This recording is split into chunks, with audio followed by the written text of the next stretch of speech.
નમસ્કાર. આજના આ સેશનમાં તમારું સ્વાગત છે. આજે આપણે એક બહુ જ રસપ્રદ ટોપિક પર વાત કરવાના છીએ. આપણું ગુજરાતી ચંદ્ર કેલેન્ડર, જેને આપણે પંચાંગ પણ કહીએ છીએ. તમે જુઓ, આ ખાલી દિવસો ગણવાનું કોઈ સાધન નથી, પણ સમયની એક અવિરત, ગોળ ફરતી સાયકલ છે. પ્રકૃતિ સાથે આપણું કેવું કનેક્શન છે એ આ લય બતાવે છે. તો ચાલો આ મસ્ત મજાની સફર શરૂ કરીએ. પણ આગળ વધતા પહેલા એક મસ્ત સવાલ વિચારવા જેવો છે. આખા વર્ષની જે આ લય છે એ ખરેખર શેનાથી ચાલે છે? આપણે આજના જમાનામાં સમયને કેવો જોઈએ છીએ? એક સીધી રેખા જેવો, ભૂતકાળથી ભવિષ્ય તરફ જતો, બરાબર ને? પણ આપણો જે આખો સમાજ છે, પ્રકૃતિની જે ઋતુઓ છે, એ કોઈ સીધી લાઈન પર નથી ચાલતી. આપણું આ પંચાંગ આપણને સમયને એક લૂપ તરીકે જોવાનું શીખવાડે છે. એક એવું વર્તુળ જે ક્યારેય અટકતું નથી, બસ પ્રકૃતિની સાથે ગોળ ગોળ ફર્યા કરે છે. એક અંત અને તરત જ એક નવી શરૂઆત. તો ચાલો આ સાયકલના પહેલા સ્ટેપ્સ જોઈએ. આપણી સામે આ યાત્રાના પહેલા 3 મહિનાઓનું લિસ્ટ છે: કારતક, માગશર અને પોષ. હવે આ ખાલી નામો નથી હો, આ તો આપણા વર્ષની શરૂઆતની એકદમ ચોક્કસ ફિલિંગ છે.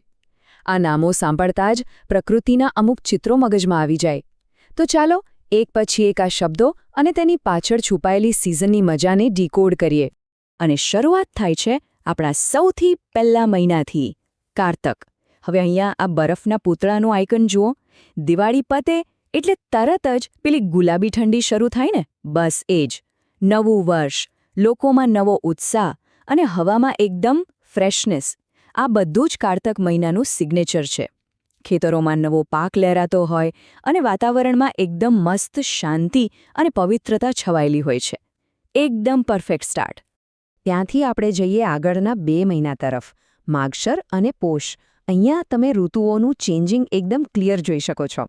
માગશર માટે અહીંયા પોપ્સિકલ અને ફૂલો બતાવ્યા છે, મતલબ ધીમે ધીમે વધતી ઠંડીનો માહોલ.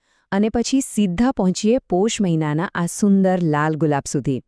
પોષ એટલે શિયાળાની ફૂલ જમાવટ. કડકડતી ઠંડી હોય, પણ છતાંય પ્રકૃતિમાં પીલી ફૂલો જેવી ગરમાશ અને સુંદરતા તો અકબંધ જ હોય. ઓકે, તો આગળ વધતા પહેલા એક નાનકડો બ્રેક લઈએ અને આ 3 નામોની લઈને મગજમાં સેટ કરી લઈએ: કારતક, માગશર અને પોષ. નોટિસ કર્યું? આ નામો બોલવામાં પણ એક અલગ જ દેશી રિધમ છે. આ માત્ર મહિના નથી, પણ આપણા તહેવારો, ખાણીપીણી અને સિઝન નક્કી કરતા ટાઈમ બ્લોક્સ છે, જે આપણને ધીમે ધીમે શિયાળાની પીક પર લઈ જાય છે. અને હવે એન્ટ્રી થાય છે ચોથા મહિનાની, એટલે કે મહા. અહીં પેન્સિલ અને કાગળનો જે આઇકન છે એ બહુ ઇન્ટરેસ્ટિંગ છે, જાણે કોઈ નવી શરૂઆત લખાઈ રહી હોય. તમને ખ્યાલ જ હશે, આ જ મહિનામાં વસંત પંચમી આવે છે, જ્ઞાન અને કળાનું પર્વ. શિયાળો ધીમે ધીમે વિદાય લેતો હોય અને વસંત ઋતુ ધીમેકથી દરવાજો ખખડાવતી હોય. પ્રકૃતિ નવા રંગો પહેરવા માટે એકદમ રેડી થઈ ગઈ હોય છે આ સમયમાં.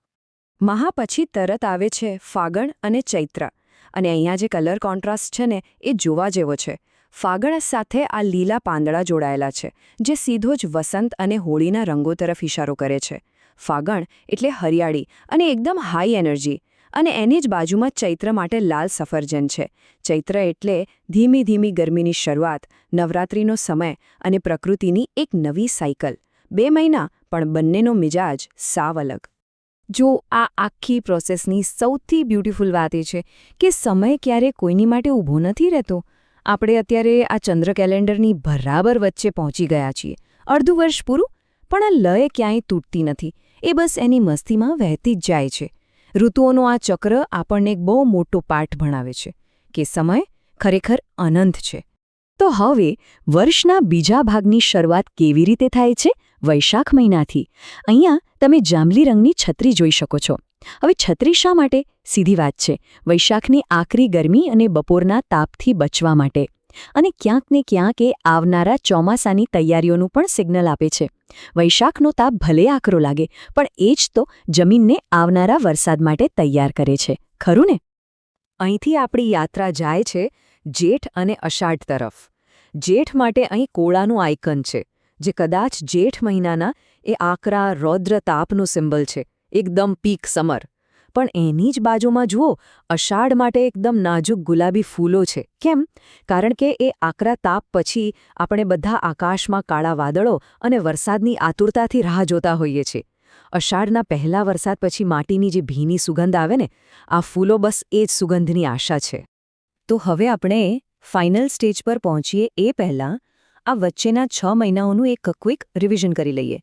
મહા, ફાગણ, ચૈત્ર, વૈશાખ, જેઠ અને અષાઢ. આ એક એવો સળંગ પ્રવાહ છે જે આપણને ખીલતી વસંતથી લઈને એકદમ ધૂમધકતા ઉનાળામાં લઈ જાય છે અને પછી છેક ચોમાસાના દરવાજે લાવીને ઊભા કરી દે છે. આ મહિનાઓ પ્રમાણે જ આપણો આખો લાઇફસ્ટાઇલ બદલાતો રહે છે. ઓકે, તો હવે આપણે વર્ષના એન્ડિંગ ફેઝમાં એન્ટર થઈ રહ્યા છીએ. આ સમયગાળો સૌથી પવિત્ર અને ઉત્સવોથી ભરેલો હોય છે. શ્રાવણ અને ભાદરવો. અહીં શ્રાવણ માટે પાનખરના પાંદડા બતાવ્યા છે અને ભાદરવો માટે ફળ કે ચીઝ. શ્રાવણ એટલે ભક્તિ, વરસાદની મજા અને ચારે બાજુ લીલોતરી. જ્યારે ભાદરવો એટલે ખેતરમાં પાકની લણણી અને શ્રાદ્ધ પક્ષ. આ દ્રશ્યોનો સીધો મેસેજ એ છે કે આપણું આ ચક્ર હવે ધીમે ધીમે એના અંતિમ ફળ આપનારા તબક્કા તરફ જઈ રહ્યું છે.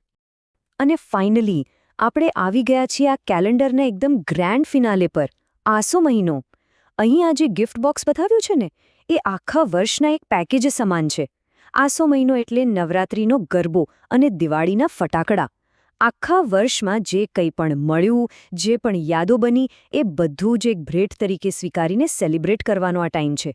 વર્ષનો આનાથી બેસ્ટ એન્ડ બીજું શું હોઈ શકે? તો મિત્રો, આ છે સમયનું આપણું સંપૂર્ણ ચક્ર. આ કોઈ સાધારણ કેલેન્ડર નથી હો. આમાં તો આપણી ખેતી, આપણા ધંધા અને આપણું આખું જીવન વણાયેલું છે. ચાલો આ 12 નામોને એકસાથે ફરી બોલીએ. કારતક, માક્ષર, પોષ, મહા, ફાગણ, ચૈત્ર, વૈશાખ, જેઠ, અષાઢ, શ્રાવણ, ભાદરવો અને આસો. આખી એક સાંસ્કૃતિક સફર છે આ, જે પેઢીઓથી આપણને ગાઈડ કરતી આવી છે. હવે સૌથી મસ્ત વાત જુઓ. જેમ આસો મહિનો પૂરો થાય એટલે તરત જ ફરીથી નવો કારતક શરૂ. એક ચક્ર પતે એટલે તરત બીજું ચાલુ. તો જતાં જતાં હું તમને એક સવાલ પૂછવા માંગુ છું. જ્યારે આપણે સમયને એક સીધી લાઇનની જગ્યાએ આવા ફરતા ચક્ર તરીકે જોઈએ છીએ, ત્યારે શું આપણને ભવિષ્યની ઓછી ચિંતા નથી થતી?